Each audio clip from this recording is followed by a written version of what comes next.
नाज़रीन, अवामी न्यूज़ में ख़बरनि जो सिलसिलो जारी है। इन वक्त असीं तव्हांखे खिपरो में ख़बर ॾींदा हलूं त खिपरो लॻ अछड़े थर जे ढंढनि में छोड़ कंदड़ काकाऊ छंडण खे ॻोठ मुक़ीम हिंगुर जो वटां 50 फुट घारो 100 एकड़ वणनि ऐं अंबनि जो पोखियल बाग़ पाणी जी लपेट में अची वियो आहे। केतिरा ई कलाक गुज़रण बावजूदि घारो बंदि न थी सघियो आहे। नई आपाशे जे अमलदार घारे वारे हंधि पहुता आहिनि। ॻोठाणनि जो हारून हिंगुर जो नूर हिंगुर जो मुबारक जी अॻवाणी में एहतजाजी मुज़ाहिरो कयो। हिननि आपाशे जे अमलदारनि ते इल्ज़ाम हणंदे चयो है त ही हर साल नारा केनाल मां निकरंदड़ काकाऊ छंडण जी खाटी नथा कराइनि, इन करे हर साल छंडण खे घारा पवनि था ऐं आबादगारनि जो लखें रुपए जो नुक़सान थिए थो। हिननि सरकार खां घुर कई आहे त काकाऊ छंडण जी खाटी कराए मक़ामी आबादगारनि खे हर साल थींदड़ नुक़सान खां बचायो वञे।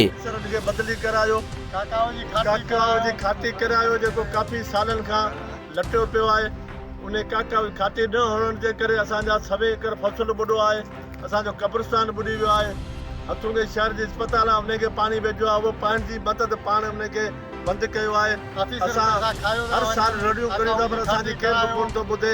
हींअर असां मिटियाबाद खे गुज़िरियल साल बांधो, हिन साल बांधो, हींअर असां उन्हनि खे ॾेखारियो 100 एकड़ असांजी फुटी, उन में बाग़ जेको पोखियल 5 साल जा अंब असांजा 4-5 जेकियूं सभु सड़ी ख़तमु थी विया। मेहरबानी करे असांजी गवर्नमेंट खे इल्तिजा आहे त हिननि राशि ऑफिसरनि खे कुछ छिकी असां इंसाफ करें। मज़ीद खबरों और तफसीलात के लिए विजिट करें हमारी वेबसाइट www.awamiNewsHD.com।